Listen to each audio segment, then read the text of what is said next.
1000 قابل انسان مر جانے سے اتنا نقصان نہیں ہوتا جتنا کہ ایک احمق کے صاحب اختیار ہونے سے ہوتا ہے۔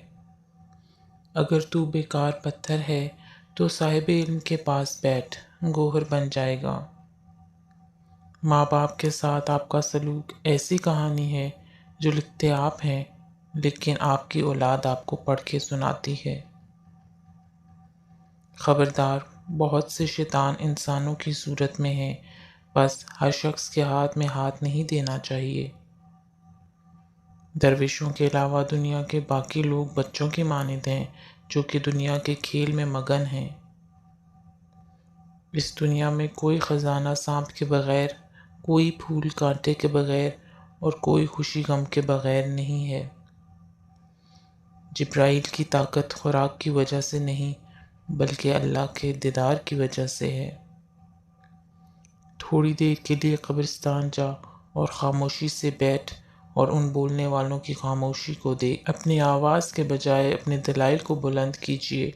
پھول بادل کے گرجنے سے نہیں برسنے سے اگتے ہیں۔ اگر آپ کو ہر مادی چیز کی قیمت معلوم ہے مگر اپنی قدر معلوم نہیں تو اس سے بڑی کیا بے وقوفی ہوگی۔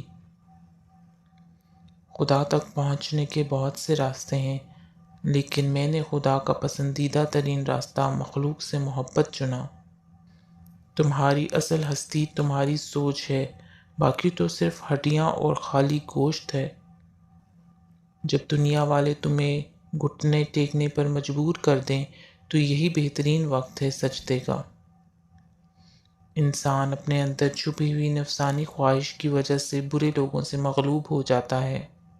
ہر وہ چیز جو ہماری ضرورت سے زیادہ ہو زہر ہے، جیسے قوت، دولت، اقتدار، بھوک، لالچ، محبت، نفرت۔ اگر میرا علم مجھے انسان سے محبت کرنا نہیں سکھاتا تو ایک جاہل مجھ سے 1000 درجے بہتر ہے۔ جو درد تم محسوس کرتے ہو وہ پیغامات ہیں، انہیں غور سے سنو۔ میں نے بہت سے انسان دیکھے ہیں جن کے بدن پر لباس نہیں ہوتا اور بہت سے لباس دیکھے ہیں جن کے اندر انسان نہیں ہوتا۔ عقل قبر سے آگے نہیں دیکھ سکتی، قبر سے آگے عشق کا قدم اٹھتا ہے اور عشق ایک جست میں زمان و مکان والی کائنات سے آگے نکل جاتا ہے۔ اکیلا رہنا بری صحبت میں رہنے سے بہتر ہے۔ گفتگو سے سمجھ بوجھ میں اضافہ ہوتا ہے لیکن تنہائی وہ مدرسہ ہے جہاں عظیم ذہن جنم لیتے ہیں۔ پرسکون وہ ہے جس کو کم یا زیادہ کی فکر نہیں۔ ہر فرد کسی خاص مقصد کے لیے پیدا ہوتا ہے، مقصد کے حصول کی خواہش پہلے ہی اس کے دل میں رکھ دی جاتی ہے۔